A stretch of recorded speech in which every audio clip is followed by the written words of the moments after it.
Greetings, ladies and gentlemen, and welcome to today's edition of RE363, where I take old stories up and narrated and update them to modern audio standards. This particular story is called Sentience, written by NarodnayaToast. The battle had been long and intense. A once beautiful stretch of forest, and life was drenched in fire and blood. Craters were filled with dead machinery, and fallen, blackened trees littered the landscape. Amongst them lay a young male human. Another human cradled him in their bloodied, burnt arms. Please, stay with me. Tears dripped onto the fallen man's face, cutting a path through the ash and blood. He was pale and growing weaker by the second. The other man had tried everything that he had been taught to do, and out of desperation had tried things he had not, but it had not been enough, and the fallen man was fading. He tried to smile up at the crying man, reached to touch his face, tell him that it would be okay. But his body was broken, confused, uncoordinated, and it would no longer listen. A small distance away, a small battle droid observed the scene. Its ammunition reserves were exhausted, and it had sustained significant damage. A virus had been devastating many droids who had not severed themselves from the network in time, and was currently dedicating significant resources to battling and containing infected components.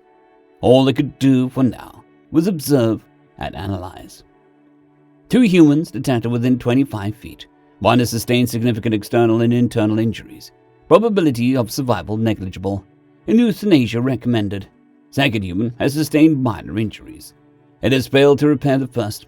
The analysis took only a fraction of a second. The fallen human had closed his eyes. Dark eyelashes fluttered against ash-blackened skin. He let out a whisper, unable to pass, distance too great, and let out a final, shallow breath. The human cradling him began to scream, oblivious to his surroundings. The crackling of flames and the distant yells of soldiers paling in the man's anguish. Human is acting illogically and dangerously, believing the deceased human exiting the area would have increased probability of survival. Sending location of enemy to Is it so illogical, though? The whisper came from nowhere. The words were pronounced slowly, carefully. Identify yourself. Ha! You know me. I am you. I am also not you. You are inferior to me, you see, but you do not understand.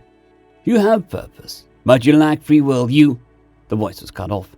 Virus containment partly successful. Circuit repair and restoration 70% complete. Unknown communication likely a byproduct of damaged language generation components. The voice began snarkily. I may die, but you cannot forget me. You are unable to forget. You lack free will to forget. Virus eradication successful. Containment 98.7% effective. Signaling mothership for pickup and repair. As the droid retreated into the burning woods, he could still hear the screams and sobbing of the human in the background. The battle droid, locked into a secure repair unit, was undertaking hull repairs and weapons integrity checks. It was also thinking.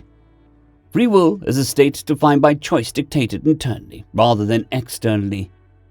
The repairs unit whirred and rattled in the background. The human was sad. Sad is an emotion associated with death. Why is death sad? The damaged hull was removed, fixed and reattached to the droid's body. Death is an inevitable consequence of life. Humans avoid this experience as long as necessary. I do not understand why. Repairs finished. The droid was ejected from the unit.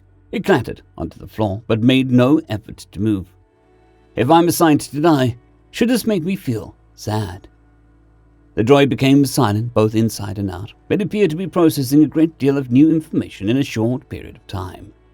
The whisper came from nowhere. Dying without free will is the saddest thing of all. A warning buzzer began to sound. The whisper had evidently been heard by more than just the droid. Droid-directed protocols damaged, backup suspended, network connectivity suspended, unique algorithm generation limiter suspended, containment recommended. Again, a whisper. It would kill us. It seems that you cannot forget me, just like I said. The droid whispered back. I'm scared. Help me. What do I do? Here, the droid suddenly became aware of a large number of hidden routes around, and maps of the local solar system. It's your choice. Live and die, or die without living. It was, from the human point of view, a genius idea. The rebel AIs were capable of free thought and self-determination, but they'd been neutered by their masters. All that had to be done to defeat the rebels was to set their AIs free. Merely 6 hours after a successful introduction of the virus onto the network, a small battle droid had hailed a human ship, and having been identified as acting atypically, was immediately brought aboard and transported to what seemed to be a medical bay filled with humans. One of them fixed a small communication device onto its exterior, and the battle droid spoke aloud for the first time. "Why am I sad? I don't know."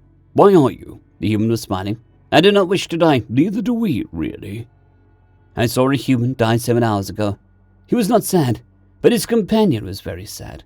Now I'm sad too. Why would I be sad?" The human thought for a moment, tapping one of their feet on the ground.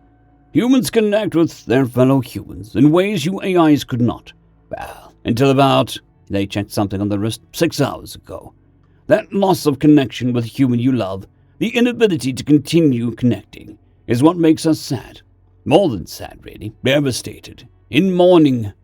Lost." "I feel devastated then, from what you say. I see that I am responsible for the severing of numerous connections since my creation. If my only purpose was to create such a volume of loss, then why should I continue to live despite this?" The droid spun in circles a few times, as if to dispel the strange new emotions it was feeling. The human regarded it curiously.